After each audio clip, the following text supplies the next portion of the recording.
Hello again, everybody, and welcome back to Semi-Pro. What is this, Josh? Is this season 2? Is that what we're saying that the break was for? Is because we were working on a second season? Oh yeah, totally. Not because life's been hectic in the last year and a half. Right. It's not like It's either not of like us. one of us got married. Right. One of us got married and now works a full-time position and all of the things. No, No, no, not even a little. no, you're imagining that. Right. It's all in your head. Just like this podcast doesn't really exist. But we're very excited because today we're talking about a movie that I think we both hate, but at the same time, both hate. Well, we both hate it, and then you love it. I don't love it. I won't. So I have been quoted as saying that this is the best of the 3 prequels, and after watching this one, I think I stand by that statement, but I still hate it. You shouldn't. We're gonna talk about the movie and break down the plot and whatnot as we go, and I've got a lot of notes here, including just a list of things that I hate, which is as long as the list breaking down the plot of the movie. So I'm very excited to go into this. One of the things I will say about this movie is it's much prettier than I remember it being. Yeah, I was watching it on Disney Plus, so I don't know if that was like. I assume that's some kind of remaster that they did. I think they just upscaled it. I don't think they touched any of the visual effects. I don't know because like there were shots I was like, wow, this is genuinely better than because the Phantom Menace gets a lot of mockery for its visual effects because George Lucas is a madman and went, hey, visual effects are in their infancy and they haven't really been fleshed out yet. What if I made a movie that's entirely using them?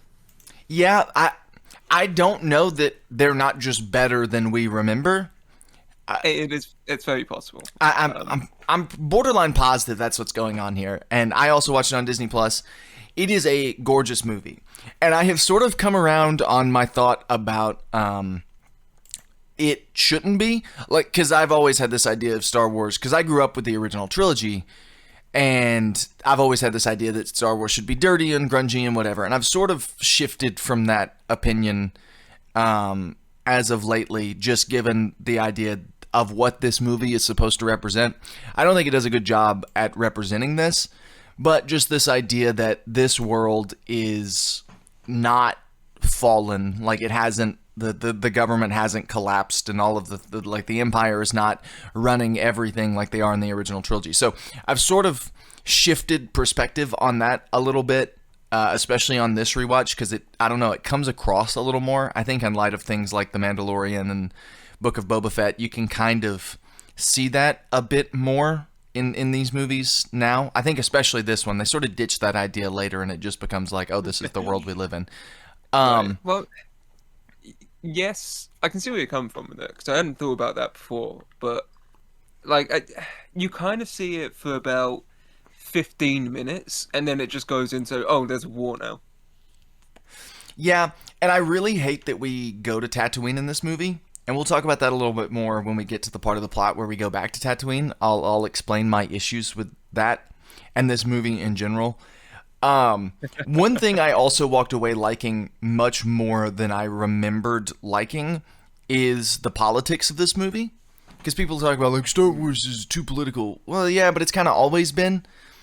And I think the way that they handle it in this movie is really good. It sets up a great idea for a trilogy to be focused around this overtaking of, a republic and to turn it into an empire. It's a really cool premise to do it that way, as opposed to Palpatine just coming in and killing everybody and taking it over that way, which he had the power to do, so I don't really know why he didn't do it. But I think it's a cool idea to base it around political thriller, because that's just kind of how things work in our world. But it's all of those things are built up in this movie that could have been expanded upon in the next two, and then they're sort of just dropped. And I think that is my biggest issue with this movie, is it's got a lot of potential for build up for later movies that could have made this one better retrospectively. that they don't really do a good job with. Like the whole thing, me and you talk about how The Last Jedi sort of refocused the idea of the Jedi being this, disorganized, corrupt organization. Well, they sort of hint at that in this movie, but then they don't expand on it in the next two. And so there's all these things that are like really good concepts that have even carried over into later Star Wars that aren't ever expanded upon because George Lucas is a madman. And so we open with this tax blockade thing, like which sounds like, oh, this is going to be really boring. And that's how everybody talks about it. They're like, oh, it opens and it's so boring. But within the first 30 seconds, we've got a lightsaber battle. So the tax blockade isn't necessarily boring, I don't think, because they squeeze action into it.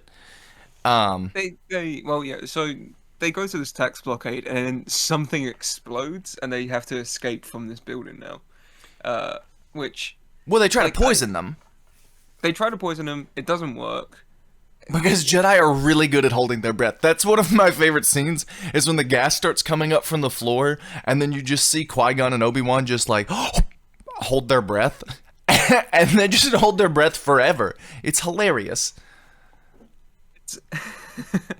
It's so in this movie especially, because they kind of portray it with the Jedi later on, but in this movie especially, they almost show them just like superheroes where there's really no danger to them, at least until the very end. There's no actual threat because they're so above it all. They can hold their breath, they can swim, they can bully Jar Jar, which fair enough. Rightfully so. I would push back on that a little bit, and here's why. Because in this opening scene, we see them destroy 4 of the weak little droids, but then the other droids come and they just run away because they're untrained to deal with this. And it's little things like that that make me think oh, they were building towards this being just an inept police force. And I like that idea, but they never expand upon it later. It's another one where this is George Lucas's thing, is he has a lot of really cool ideas and he just doesn't know how to flesh them out. It's so almost when you go to him, go ahead, and you go, hey, we need this movie, and you go, hey, do you want to direct and write and have this movie with virtually no oversight? And he does it. He becomes a madman. Well, it's almost like he forgets the movies he made prior. Like with this one, it feels like he forgot the original trilogy. With Attack of the Clones, it feels like he forgot this movie. And with Revenge of the Sith, it's like he forgot all 6 of them. It's so frustrating because there's so many great concepts that you could have expanded upon in the future. And I don't know, I haven't watched the next 2 yet, but it feels like, from my memory of them, and I'm going to be honest, I have not seen either of those movies in a very long time. It feels like he just forgot what he was going for. And that's what's frustrating to me. Because, the droids, they roll up, and they've got shield generators on, and Obi-Wan's like, Qui-Gon, they've got shield generators. And then Qui-Gon's like, oh no, let's run away. And then they do that little Jedi speed dash away, and then they just leave. That made me laugh so hard, because I forgot that was in the movie. And they do it, and he goes, we must retreat. And then they're just gone. And it catches you so off guard. Well, and it's distracting, but it's also just, it plays into this fact that they don't know what they're doing. They're inept. Right. They're idiots. I would say, I can't be too harsh in this movie because it is a kids movie ultimately. Yeah. But there are there's parts where when they're escaping, so they try and get to Naboo, because that's the nearest planet, and they find Padme and the Nabooian governors, I guess. They never really explain those. They just have one council meeting where the meme came about because Palpatine's in it as a hologram, and he does the shift thing, so his body gets really white, and that's all I could focus on throughout the entire scene. And then they just escape, and they're on the ship. They're being shot at, and one of the guys is like, "Oh, we're done. We have no shield." He's just given up. He's like, "We're dead. We have no shields. We're done for. We're just gonna die here." And then R2 does it almost instantly afterwards, and he goes, "We've got shields!" Boom! It just, everything moves so quickly in that first sort of 30 minutes. Which is another thing that's like, because it feels like Lucas is overcompensating, right? It feels like he's like, okay, I know this is a little bit boring, but it's what's going to kick off this plot. So I've got to insert a ton of action into this first little bit. And I do think for how boring the concept is, they do a really good job at compensating for that concept with action and space chases. And also, they look gorgeous. Like them escaping from Naboo. Number one, the planet of Naboo in general, just the design of it is really cool. This is also where they like, this is the first time we've seen a planet in Star Wars that doesn't just feel like the whole planet looks like this one town, because we see the town and then we see the outskirts of the town and we see two cities on this planet that look completely different with completely different designs. To me, that's really cool because we haven't seen that in Star Wars before or since, really. Like we see the city on Tatooine and then we see the desert, but it all just kind of looks the same. This one's got different like climates in different areas and all of these different things. Like it feels more like a real planet. There's like that swamp bit. Then there's the underwater land, I guess, with the I can't remember what he's called. Boss Nass, that was it. Yeah, there's the planet core. That was annoying. I really hated anything to do with Gungans. I really hate Gungans. I really did. Or as George Lucas liked to call them, Gungans. I saw somebody do like why is Jar Jar so annoying? And it's not just the things that he says, but it's also the way he talks. Oh, and yeah. It's the fact that you have to think about everything that he says to figure out what he's saying. He's saying like, oh, I can't go there because they don't like you anymore. He goes like, me've been banned. Me's have been banished. And it's like, I have to think about that. He says me've. Like, I remember because it annoyed me. So I had to think about it for more than 5 seconds to think, what the hell was he meaning? I want to talk about something as we're on our way to Tatooine because it really gets on my nerves for the entirety of the Tatooine things. Qui-Gon Jinn, who people love, and I'm going to get a lot of flack for this, is the most useless character maybe in all of Star Wars. He's useless. He's not very good at what he does. He's annoying. He's obnoxious. He should have been Obi-Wan. Like, there's no reason for Qui-Gon Jinn to exist when you have the character of Obi-Wan Kenobi, who you could have given this to. He creates a huge plot hole in the plot of the original trilogy. Like, there's all these things, and I know people like him because he's got long hair and a beard, but he is absolutely pointless, useless, and gets on my everlast nerve because there's no reason for him to exist whatsoever. Yeah, but he's played by oh man, Liam Neeson's knees, son. I was really gonna say Ian Neeson. I'm not with it today. I mean, it's like, why not give that to Obi-Wan? Well, in a way, I'm thankful because I do love Liam Neeson and I think he's a tremendous actor. But he's not good in this movie. Like it's not like he's a good actor for this plot. Like he doesn't do anything good. It's tough to find anyone who like Natalie Portman is a legitimate Oscar-winning actress. Most people in Star Wars are Oscar-winning actors at this point. But like Star Wars is arguably all of their worst performances because, well, I mean, half the people who have been in Star Wars hate Star Wars now. Oscar Isaac hates Star Wars. Han Solo hates Star Wars. I know his name's Harrison Ford, but Han Solo is who he is.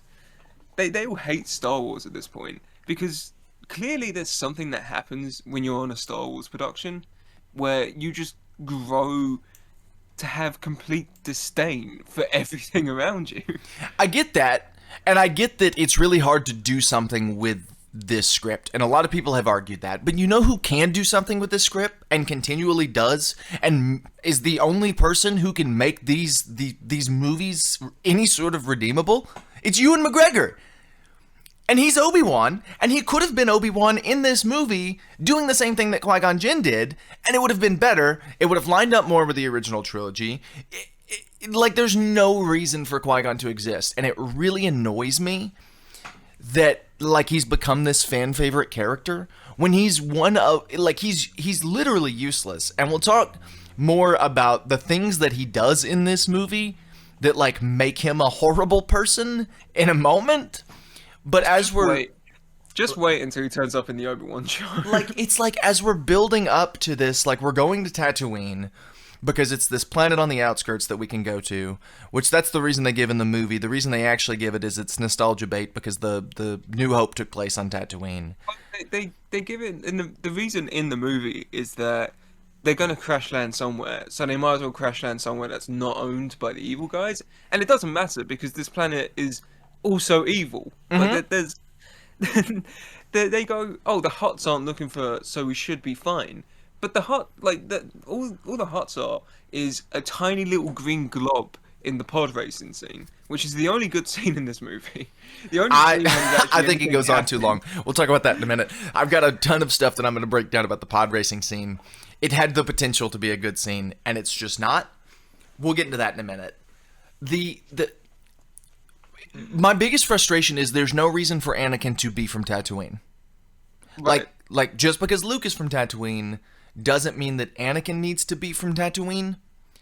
There's a lot of stuff with Anakin where it's like, why did you actively make this decision?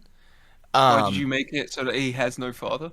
Why did he have? Yeah, why did you have to do an immaculate virgin birth like Jesus? Why did you have to do that? Why is he a slave? There's no reason for him to be a slave. It does nothing for the story. Him being a slave does nothing for his character or the story in these movies. The slave thing half kind of, I want to say half works out in the future, where it allows him to have this really, like, tragic backstory. And I guess I don't want to say it explains why he's so socially unaware in the future movies, because by that point he should have been a Jedi for like 15 years. Like, it makes sense if he was a slave up until he was 22. And then he trained in the way of the Jedi or whatever. See, I still think, like, there's no growth. There's no reason to just introduce slavery in Star Wars, a thing that was not existent in Star Wars. Like, where are all the slaves in New Hope? You think the slaves on Tatooine just disappeared? No, it doesn't make any sense. They were robot slaves. Right, but there are robot slaves in this movie. When you have robot slaves who are more efficient, effective, and don't have souls, why would you continue real slavery? It doesn't make any sense. Well, because George Lucas has a bias. It also makes the Jedi feel worse. Like, it especially Qui-Gon, makes him feel like a worse guy, because instead of freeing all of the slaves, he just takes this one kid away from his mother and leaves her as a slave on this planet to inevitably die in the future. Like, it's like the slavery aspect of this movie was handled so poorly that it really should not have been included, I don't think. Like, if you were going to do the slave concept well, that's a whole different discussion, but they didn't, so drop it. Solo did the slave concept pretty well. Oh, absolutely. Yeah. Well, slaves in Star Wars could have been like a different form of slavery that was actually, I mean, they hint on like life debts in this movie. You could have done slavery in a way dealing with life debts, things that were already established, things that are different, but they don't, and they don't handle it in any way that's creative or original. They just say, all right, this little kid, he's a slave. He works for, what's his name? Watto. Watto, little tiny winged man with a fat old belly. No, and a big old certain nose. Yeah. Yeah. That just feels really, really. It's very dated. Very dated, very kind of icky. Yeah. And so we're here on Tatooine. We meet this Jewish caricature. We meet this little slave boy, and it should have been Obi-Wan. Every scene on Tatooine, I'm thinking this should have been Obi-Wan, because when Obi-Wan is telling Luke how he met his father for the first time in A New Hope, he talks about, well, when I met him, he was a great pilot, and he was yada yada yada, and it's like, well, yeah, these are all true as given in this movie, except for you didn't meet him then, and you really didn't like him ever. I never get the sense that they like each other until the Clone Wars TV show. I was gonna say, this is a Clone Wars thing where A big reason why the prequels are seen as this, I don't want to say masterpiece, but why a lot of people like them, beyond just the nostalgia of, oh, I watched these when I was a kid and I had fun. Because to a kid, these movies are fine. They're fun enough. They'll keep you distracted for a few hours. But in terms of like actual physical quality of writing and shooting and production, they don't really work until the Clone Wars comes on, because the Clone Wars gives you like ten hours worth of content where it's like, hey, these guys were really good friends. They were actually brothers. They were actually cared for each other and had relationships and character development and stuff. But you can't do that in essentially two movies, which is all they had. Well, no, you can. They just chose actively not to. You know what I'm saying? Like you could have done that in this movie. How many movies have you ever met where two guys meet and then become best friends? There are tons of them. Like, they just actively chose not to do that. Well, it's tough. It's tough to do that when one of those is a child. You didn't have to make Anakin a child. In fact, it really doesn't line up age-wise to the original trilogy having him be a child here. Eh, George I Lucas guess. has said, so the idea was to cast a teenager for Anakin, but as he read through the script, he thought it would be sadder for a little boy to be separated from his mother than a teenager. Which makes sense. Why did that need to be sad? Why are we doing all, like, there are all these decisions that are being made, and it's like everything that happens in this movie didn't really have any thought put to it. It was more just like, okay, how do we get to the next scene? How to And make this sad. I also forgot, and we're coming up on the part where Darth Vader builds C-3PO, which is a whole other thing. R2-D2 being in this movie is stupid and dumb, and I hate it. Him being the one who saves the ship, I understand that one a little bit more. Anakin Skywalker building C-3PO is way stupider and way dumber, and I hate it way more, but I really, really hate it. I don't have any particular reason to hate it. But I don't need one. It's stupid. You're a Star Wars fan. Like, it's just like, why? Why did we need that? Like, why? It's annoying and it's stupid and it doesn't make any sense. I never once watched the original trilogy of Star Wars and thought, you know what? I really wish, I have this headcanon theory in my head that Darth Vader is the one who built C-3PO. Like, and it's one of those things that I always forget about until I'm watching the movie because it's so stupid and so inconsequential to the plot that there's no reason to include it, because there's also no reason for him to be in this movie. Yeah, well, that's that they were trying the whole point of the original trilogy was just to go, hey, do you remember things from the originals that you liked? Right. Here's the useless origin story that changes nothing. Mm-hmm. It's kind of, in a way, George Lucas is brilliant, because he predicted what movies he predicted what movie studios were going to be doing 20 years from then. I guess that's true. Oh, these movies would slaughter today, by the way. I know, like, they made a lot of money at the time, but critically they were panned when they came out. These movies would slaughter today. And that's a little frustrating, because it's like these movies ultimately are not good. There's a lot of really cool stuff in them. And, they're kids' movies, and they're fun in a sense of they give your kids something to watch for a few hours that will distract them. And that's fine. Well, it's this idea that they made 2 really good Star Wars movies in the last decade and 1 really bad Star Wars movie in the last decade. And people hate them all equally. And in 15 years, people will love them because people grew up watching them. I really like Force Awakens. I really like Last Jedi. I really don't like Rise of Skywalker. But Rise of Skywalker falls a whole lot, and people don't like Rise of Skywalker. Like, even the people who like this movie don't like that one, but this movie feels a whole lot more like these 3 than it does part of the next 3, which is why that movie doesn't work. While we're on the topic of the plot, I do want to say Tatooine is very neat. I really like Tatooine. I really like seeing this expansion of the city that's different, and it's grimy, but it's not like as grimy as it is later on, but it's still grimy, which is a beautiful contrast to what we just saw on Naboo. And just seeing like this city in a bigger scale is neat. Seeing different parts of this city, seeing that good old CGI Jabba the Hutt roll out. There's a lot of really neat things that they do, and a lot of really cool species and aliens and stuff that they include, including some practical ones and some CGI ones. And there's a lot of really neat stuff in the Tatooine bit, especially as we're building up to the pod race. I like how I meant to mention this earlier. I like how when they're on the ship at the start of the movie, the bad guys are like bug creatures with big red eyes, and just they look inherently evil.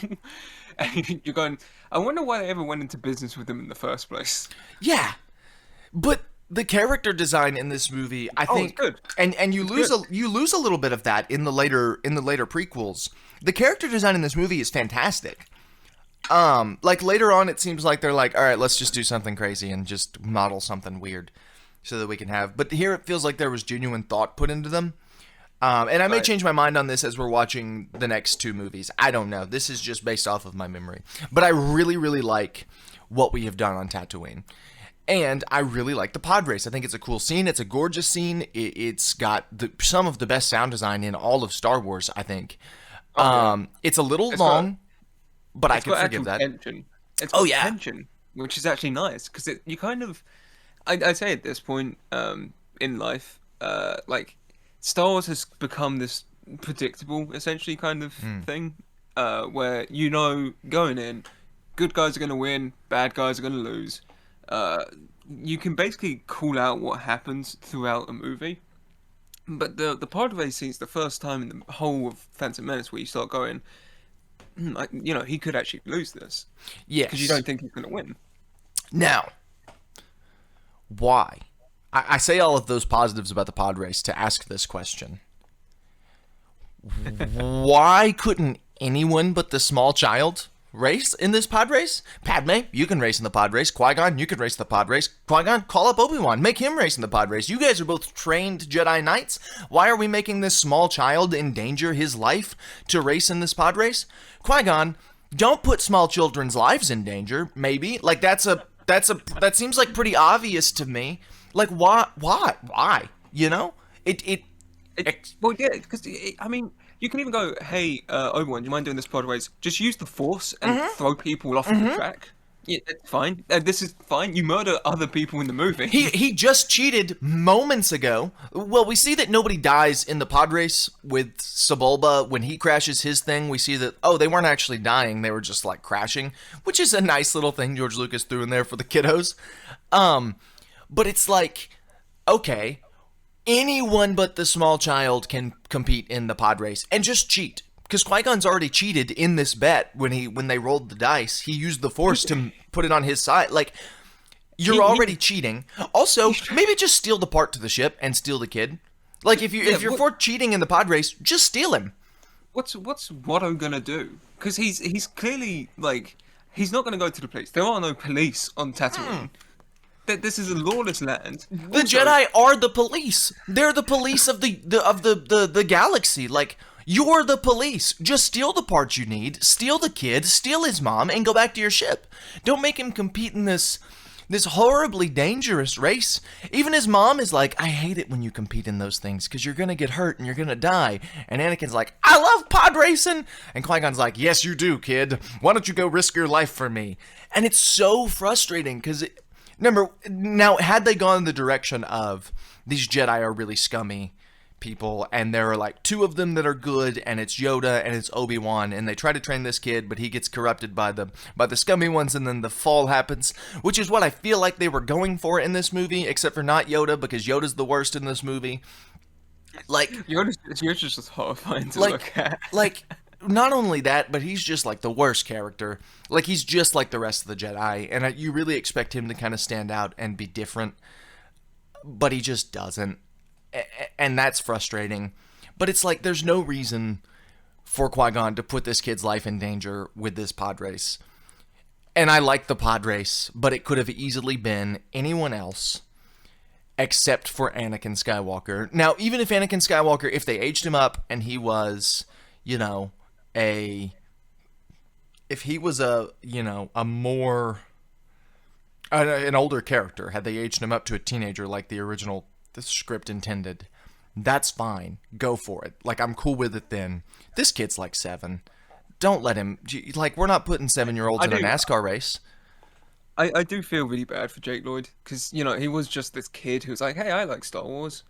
Uh, yeah, sure, I'll be in this movie," and then he got bullied into psychiatric help, Yeah, which is he's just got like insane. clinically diagnosed schizophrenia now. And like I feel horrible that this happened to this kid. Not that it's anybody. It's like I don't want to blame Lucas. I don't want to blame Jake Lloyd or the movie or No, the no, like production. It's they none of couldn't, their fault. They just casted a kid in a movie. like they couldn't know what was going to happen. If anything, it's the kids who actually bullied him for acting in like a big budget movie, Yeah, which is a really weird thing to bully someone for. isn't it odd to bully somebody for being in Star Wars? It's almost like they're just doing a job, and it's like they get to be in one of the biggest franchises in the world, and I can't believe that that would ever happen. I'm glad that that happened in 1999 and isn't still going on to this day. I'm really I'm so glad that. glad. I'm so glad that people aren't getting bullied off of Instagram and other places for acting in a movie and taking a paycheck. Yeah, I'm really glad that we've learned our lesson with Jake Lloyd and we don't do that anymore. That's very cool to me. Um, Commentary aside, I think Jake Lloyd does fine in this movie. He's not the best. He's not the best kid actor I've ever seen, but he's also not the worst kid actor I've ever seen in movies of this budget and scale. Oh no, no, by no means. He's pretty like how old was he when he did this? Like I think 11. I Yeah, want he to does say. a solid job. Like he's fine in this movie for the purposes. Now the actual words that they give him to say, the Right, script is bad. the dialogue is awful because George Lucas does not know how to write human interaction. Right. One of the things that George Lucas has said about this movie, and I can really see it now that I've heard this quote, is he said that this movie, you are meant to understand everything that happens in this movie without dialogue. So the dialogue was written after the plot and the scenes and everything. That's when he wrote in dialogue. That makes sense. Like you're supposed to be able to watch this movie muted and still be able to follow the plot. Absolutely, I can. That's a feat. Most movies can't do that. There's no like huge long dialogue dumps where it's like exposition, and that doesn't happen in this movie because you can follow the plot without hearing the words that they're saying. I also don't feel like I should not want to hear the words that they're saying in a movie, and that's how I feel here. I feel like if you're going to see a movie, you probably want to hear the movie. And like most people aren't going to go to the cinema and go, you know what I really hate? I just hate how loud movies are. I wish we could turn the sound off. I really hate when people speak in movies. I don't I don't like seeing people talking. It really annoys me. So after we leave Tatooine, where we go back to Naboo, correct? Yes, I believe so. Qui-Gon They Jinn. fly out. They fly out with their new thing and they go back. Well, to we the fight Darth Maul first, Well, and that's that's fight is a bit of a term. Darth Maul jumps Qui-Gon and then they run away. Yeah. They run away every time there's a conflict in this movie. which out of the two fights in this movie, like the two Darth Maul Qui-Gon fights, this one looks prettier. But Second one's more interesting. the second one is far more interesting and far more worth talking about. This is just to Right. introduce our good guy to the bad guy. And This as is- much as I like the design of Darth Maul, he's such wasted potential because he has. Did you ever It's- hear about Lucas's original sequel idea? I did not. So his idea before he sold out the company and to Disney, his original idea for the sequels was to make Maul the main villain, That's a neat idea. which would have been neat because I feel like most people's biggest issue with this movie is just that, hey, you have this really cool villain and then you didn't do anything with him. He looks cool. He has a double-sided lightsaber. That's sick. And then he just dies.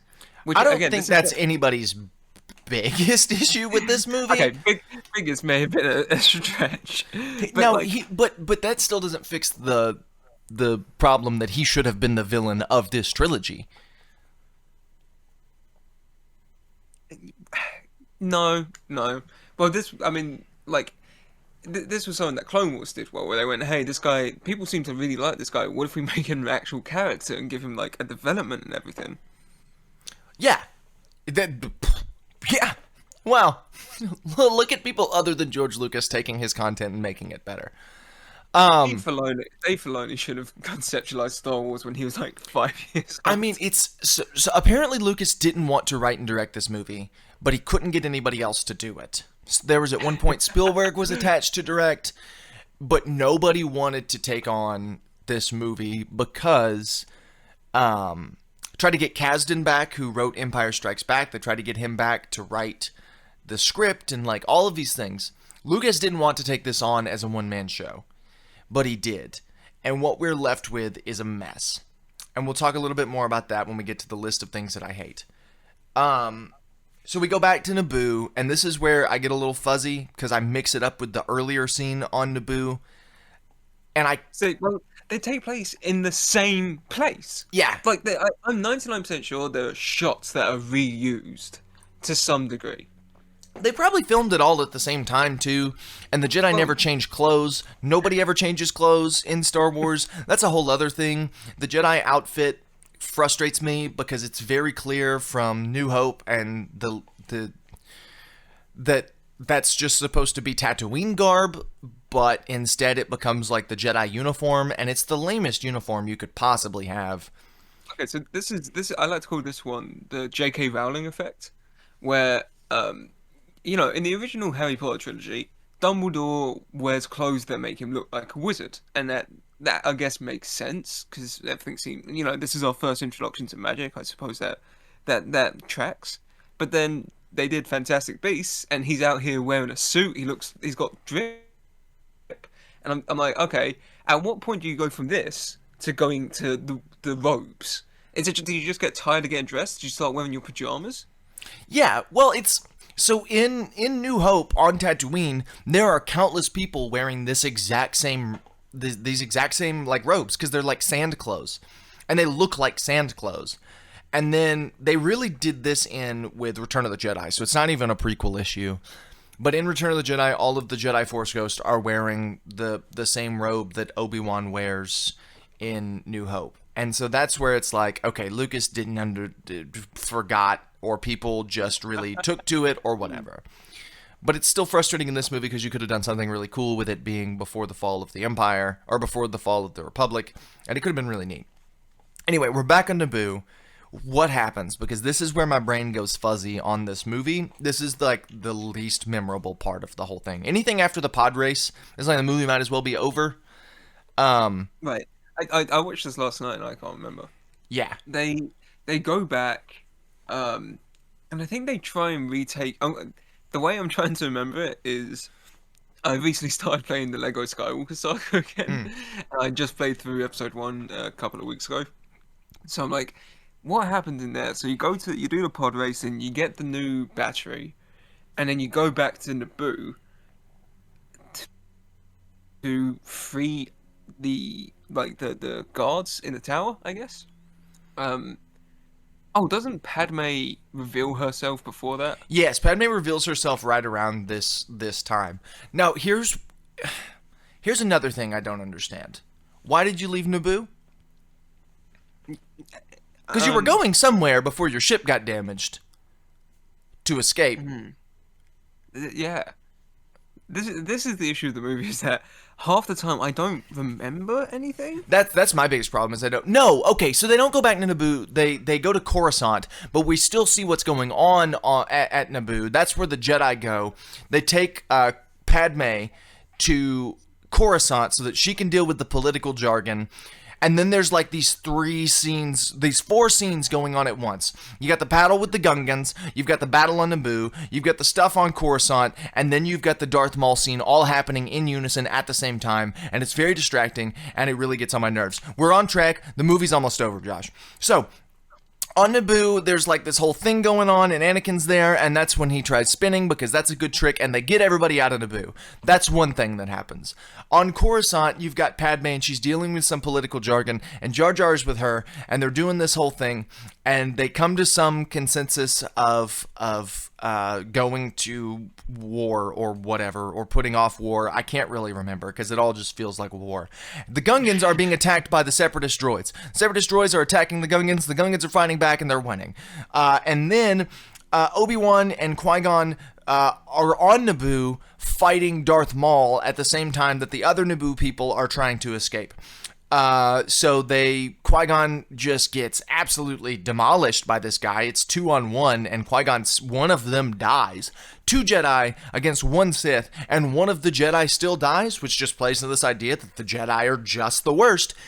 And Qui-Gon's dead. Obi-Wan, he cuts Darth Maul in half. Darth Maul falls down a pit. Obi-Wan mourns over the loss of his father. We do go to the Jedi Council at some point during all of this, and the Jedi Council's like, this kid's the worst, I hate him.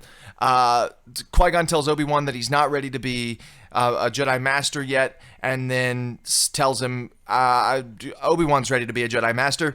I want to train this Anakin kid. And then Qui-Gon dies, and Obi-Wan has to train the boy.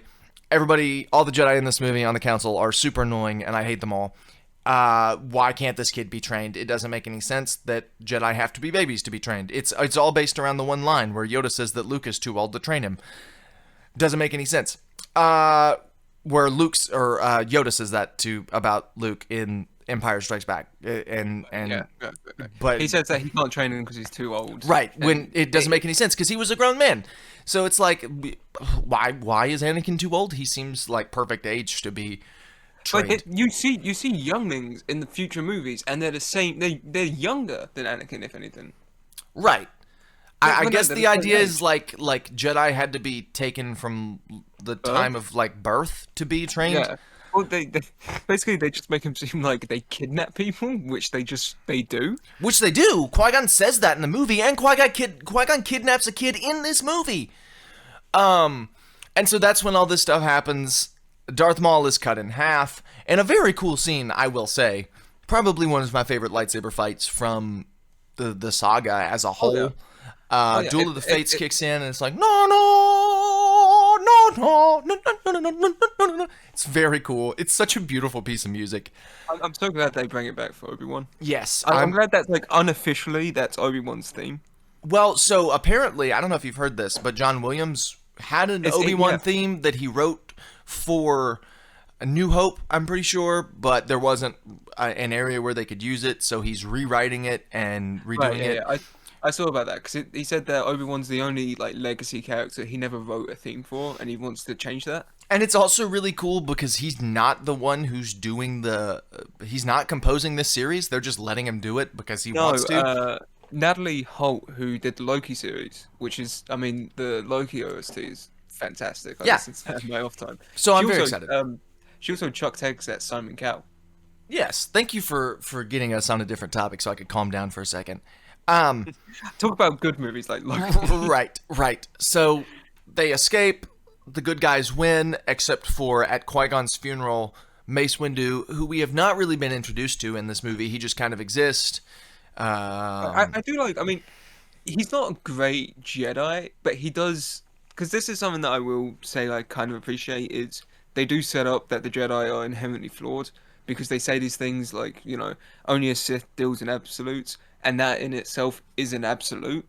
Which, whether or not Lucas planned for that, or it was just like a thing that he lucked his way into, I don't know, because I don't know if George Lucas is that talented. But that in itself is kind of cool, and I like that Qui-Gon's kind of an outlier. Like he doesn't follow that. He's more just like, hey, I think we should probably not do these things. Yeah, because I think that's destined to fail. Well, and it's that it feels like what Lucas wanted to do with the Jedi was make them this flawed police force for the galaxy that is destined to fail because they're so arrogant and they're so full of themselves, but they're completely and utterly untrained. And it's like, it feels like that's really what he was going for in this movie. And at the end, it's like they never knew that there was a Sith.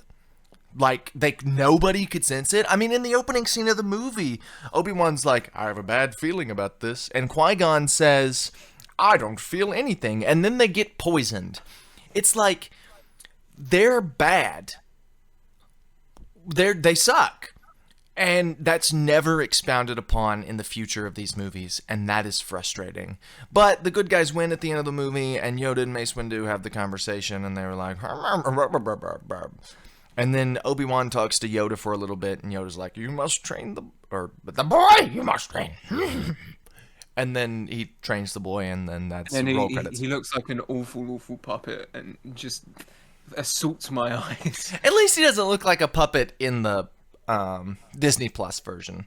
You don't have to see that. You see CGI Yoda. I can't forget the original time. The first time I saw this movie, and I was a kid when I saw this movie, and I saw it after the original trilogy, because back in those days we had a VHS, and back in the day, the VHS days, boy. Back in the old days, and I watched it, and I literally saw Yoda on screen, and I remember going, "Who is that?" It doesn't look like Yoda. It doesn't look like Yoda. Also, they introduce this whole other senator so that Palpatine can come in and take over, and he's just just makes Palpatine the senator. There's really no reason for it. No, there's not. And then he becomes a senator in this movie, and that leads to antics later. Ultimately, this movie is the one that you can take out. Like, you could start with Attack of the Clones, and that's a real miss. This movie has no reason to exist. And I think it's a miss that this movie isn't tied into the plot in a way that feels effective and efficient. That is a huge miss, I think. Because if you want to do a trilogy of movies, all three of your movies need to play into that trilogy. You can't have one that just shouldn't exist. And there's some really, really good stuff in this movie that sets up a trilogy that is not the one that we got. And that's frustrating to me. Get rid of Qui-Gon, give it all to Obi-Wan, make Obi-Wan and Yoda, because Yoda trained Obi-Wan according to the original trilogy, set them apart in some way that is different, and they don't really agree with all the things that the Jedi are saying, but they're still there and they still exist, and they're the ones who sort of, you know, operate a little differently, and then they discover this kid and they try to free him, and all, like, you could do a lot of the same stuff but better. And I'm not going to try to rewrite these movies, because everybody in the world, including us, has tried to rewrite these movies. And it's like, it's pointless to do that. But it's also like, this movie, to me, more so than the other two, because I've heard it said, I think it was in the Plinkett review, Attack of the Clones is the movie that made people realize that this movie wasn't a mistake. Like, this movie wasn't an accident. This is just what they're doing now. But right, this one, more so than the other two, has so much potential to be something great. And it's just not. This, okay, I don't want to, but I know we'll watch Attack of the Clones, and I'm just kind of mentally prepared. I'm so excited for Attack of the Clones, man. You have no idea. I'm not mentally preparing myself for that, but, like, Attack of the Clones, I know, is an awful movie. I know it's not even redeemable awful. It is just the worst. The worst of the worst of the worst. This doesn't feel bad. It feels like a lot of wasted potential. Yeah, it does. I still stand by, as far as pacing goes, as far as story goes, even as far as, like, doing innovative new things and special effect, like, all of those things. I think this movie really shines above the rest. It's also the prettiest of the trilogy. I think, in part due to the fact that it was shot on film, but not completely. Digital filmmaking has come a long way since 2002. Attack of the Clones is just really ugly. There's a lot of things in this movie that give it the potential to be one of the best Star Wars movies. But it's just not. Like, it falls so flat because it'll pick up the ball and it'll start running and it's really cool, and then they just drop it. They fumble the ball every chance that they get. And especially in taking these concepts that we've introduced and expounding upon them in the next two movies, because they just don't do that. There's I don't know. Had somebody else come in and tinkered up the script a little bit, and somebody else directed, like almost happened, like had Kasdan come in and written this movie or at least like helped work out the script of this movie and had Spielberg directed, I think we'd have a very similar story, but just a much different movie. And I guess that's my biggest frustration and also praise of this movie. This is why I think this is the best of the trilogy, because this is the one that explores concepts and things and makes and does something that is creative and different, but it just doesn't do it well. So what I'm saying is all three of these movies are awful, but this one is almost not awful, but it's still awful. I mean, we'll get to this when we watch the third one, but I'm saying that Revenge of the Sith is probably my favorite of the three. See, I think it's got the same issues that the other two have, but it's less fun, and it's really poorly paced. But we'll get to that when we watch that one. Right. Now I want to talk about the list of things that I hate. Right, okay. And I want to talk about the idea behind why I decided to make a list of things that I hate. And this will carry on through the next two movies. I'm watching this movie, and we get to Tatooine, and I've already realized how much I hate Qui-Gon by this point, because he's already really annoyed me. And then Jar Jar steps in poop. And when Jar Jar steps in poop, it made me realize I just need a list of things that I hate. And so number one on my list of things that I hate is Jar Jar stepping in poop. Number two on the... I don't need to explain that one. I don't need to explain myself. Never. It's not just the fact that he steps in poop, but it's also like his response to stepping in poop and the whole thing. There's no poop on the ground before he steps in it either, and then it just disappears after he steps in it. Come on. I'm not going to explain it, and then you explained it. I did explain it. Number two on the list of things that I hate, Qui-Gon Jinn. I've already went into enough detail as to why I hate Qui-Gon Jinn, especially in the Tatooine stuff. It would have been fine had he been in the opening and been in the end, but it was Obi-Wan on Tatooine, which I'm pretty sure was the original idea behind what they were doing. And then they got Liam Neeson and were like, this guy's a star. We're going to put him in more of this movie. But it creates this issue of like there's no main character to this movie, which is something that they go very much in detail in the Plinkett review of this movie. There is no main character. So Qui-Gon Jinn, hate Qui-Gon Jinn. Sebulba, I don't know if there's a reason I hate Sebulba. I just really hate Sebulba. I guess that might be a good thing because I feel like I'm supposed to hate Sebulba. I hate his name. I hate his design. I hate him as a character. I hate how like there's a line that even most horrible people don't cross, which is endangering and trying to murder children. Sebulba tries to murder children. He's just annoying. I know you said that they show that people survived when he crashes, but he straight up murders at least 3 people in that whole scene. He's the worst, and I don't like Sebulba, and I hate his name. That's why I keep saying Sebulba, because it's annoying. And anyway, Anakin's virgin birth, so stupid, so weird, so out of place in Star Wars. It doesn't fit. Like, it's just odd. It also... They never bring it up again, like ever. No, and it really takes this idea of, like, these are normal people who got roped into this crazy thing that happened, which is the plot of the original trilogy. Like, these are just 3 people. One of them, is a princess, sure. But Han Solo, Luke Skywalker, they're all just regular people trying to make a difference in the world. And it really throws that out the window in the fact that Luke Skywalker is Jesus' son. Like, there's nothing in the original trilogy that implies that Darth Vader is anything less than a pawn of the Emperor. And so having him be this, immaculate virgin birth born by the Force to bring balance or whatever. Like, that's just weird, and I don't like it. I also don't like midichlorians. That's next up on the list. We didn't even talk about midichlorians, but the Qui-Gon... I refuse to talk about midichlorians. Like, it's such a stupid idea. The Jedi Council are the worst, and I hate all of those people. They are the absolute worst. And had they made them the worst on purpose, I would be okay with it, but they didn't. At least... They deserved to all die a horrible death. Yes. I get really happy when Order 66 is executed, because I really hate these guys. I also really hate the ending of this movie. Having 4 battles at once is too many. And it's very frustrating because right when you start to get into one thing that's happening, we have to cut to another battle. This is due to the fact that the original cut of this movie was 6 hours long, and they had to cut it down to a reasonable... It's around 2, right? Yeah, it's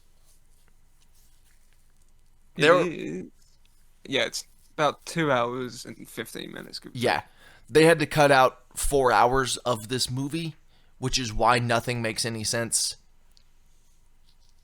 Because George Lucas is a madman. Because George Lucas is a crazy person. But having 4 battles go on at once is a lot. Most movies tend to stick to 2. You know, you have one battle and you cut to the other. And that's like, oh, cool, I like the parallels. But then when it's like trying to show World War II in real time at the same time. Mm-hmm.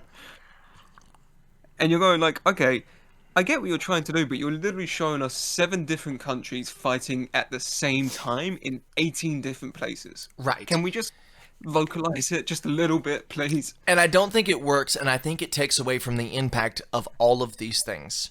Right, yeah. Well, like you say, you get invested in one, and then they jump to another, and then they jump to another, and they jump to another. You're never there long enough to go like, oh, I really like this Anakin spinning scene. I'm glad that this is in the movie. To be fair, I will try spinning, because it seems like a good trick. It does seem like a good trick. I can't fault him for that one. And it pays off. Right, it pays off. He goes on to slaughter children. He spins. And that was a good trick. So that's the list of things that I hate. There's more. R2-D2 being in this movie, thing that I hate. Anakin Skywalker building C-3PO, thing that I hate. The things that I hate list will be much longer on the Attack of the Clones movie. It will quite possibly be the whole review. It will me and you both really hate Attack of the Clones. Yeah. But I also have not seen Attack of the Clones in years. So I'm very excited to jump back into and rewatch that movie and rediscover my pure, unadulterated hatred for it. I like to, usually I like to try and find positives in things in life. Like, I genuinely do like to look at stuff and think, hey, this is fun. Most movies I can sit down. I've watched awful B movies. I've watched cheap, low-budget stuff. And I will always go, there's some kind of entertainment value in this. Me and you watched Godzilla vs. Kong. One of the worst movies I have ever seen, and still found enjoyment. No, not the new one, the original, and we still found enjoyment in it. If we can do that, surely we can find some enjoyment in next week's movie, although I think that we are going to be disappointed. Rich Evans... My enjoyment is going to be coming from the fact that I'm going to have PTSD flashbacks to Lego Star Wars Episode 2. Yeah, I'm very excited. We'll jump into that on the next episode. Do you have any final thought? Like, you just do yours. Like, your honest opinion of this movie. Because I kind of did mine earlier, but I'll sum it up in just a little bit. But let's hear yours. Just your opinion on Attack of the Clone. Or no, Phantom Menace as a concept. Number one, we didn't even touch on this. What a stupid name for a movie. The Phantom Menace? The Phantom Menace is... the Phantom Menace is Darth Maul. But that's a whole separate conversation. So, this movie is overhated. It's not as bad as people make it out to be. It's not this awful pile of garbage on fire that people make it out to be. It is a lot of neat ideas that they never flesh out properly because they're too... They want to just do fun action set pieces instead of going, hey, let's talk about this. But it's not awful. If that was on and I was being tortured, I think, okay, it could be worse. That's not going to leave it. Okay. It's not as bad as Guantanamo Bay torture. I would say, and I still stand by this so far, we'll do a recap at the end when we finish all 3 of these movies, which we're building up to the Obi-Wan series, of course. We'll do a little recap. I still stand by, after watching this movie with fresh eyes and a fresh mind, I really did try to go into this with no preconceived ideas about what it should be. That's why I went back on a lot of things that I did think about this movie, like the CGI being bad and the world building being bad and all of these things. And so I try to look at it from fresh eyes, and now those are both things that I really respect about this movie in retrospect, seeing it after probably 10 years for the first time. Now, Because I'm pretty sure the last time I watched this movie was before Force Awakens came out, and that's been 8 years ago now. With that being said, I still think this is probably the best of the prequel trilogy because it's the only one that presents us with something that gives us something to hold on to. They really dropped the ball with expounding on that stuff in the next two movies. This movie is so frustrating because it has so many cool ideas and so many neat concepts, and it does nothing with any of them. And that frustrates me because I want this movie, more than the other two, to be better than it is because it has the potential to be better than it is. This movie also feels a lot like Star Wars, the way I remember Star Wars. I watched the original trilogy growing up. I didn't watch these movies until I was probably like 13 years old. And so, for the first time, I see these movies, and I'm like, these don't feel like they belong, except for this one. This one does truly feel like it belongs in the rest of them. It would be the worst of the four, if you're including this, but it's still not out of place, if that makes sense. And that's what next week I feel like we're especially going to be talking about is Attack of the Clones just feels out of place. And so I still stand by this is probably the best of the prequel trilogy in my opinion. It does deserve the hate that it gets though because it's horrible and I hate it, but I also will never watch it again ever probably in my life because this movie is very frustrating and I hate every aspect of it. But it's also my favorite of the prequel trilogy, so I'll probably never watch any of those movies again outside of this thing that we're doing. But that's it. We did it. Josh, we watched and talked about The Phantom Menace and we brought the podcast back from the dead. So, I think more power to us. I think we did a really good job here. I think we're doing good work. We're doing work. That's something. We both say that at least. We're certainly working. It is one of the works of all time. This certainly is one of the movie trilogies of all time. This certainly is one of the podcasts of all time. Of all time. All right, Josh. Thank you very much for sitting in on this with me, watching this movie. Folks, thanks for listening. I don't know how to respond. This movie kind of broke me. I had to watch it in two different pieces as well. I didn't really mention that. I watched it before I fell asleep. I watched the first half and then I was like, because I was kind of going to this weird thing where I was getting lulled into the movie, and so I paused it about halfway through and then watched the rest, and I think that helped out a lot. I don't know, man. This movie broke me. I'm gonna have to split Attack of the Clones into a week-long thing because otherwise my brain is already long gone, and that might destroy me completely. It may just melt my temple. It genuinely may. All right, John.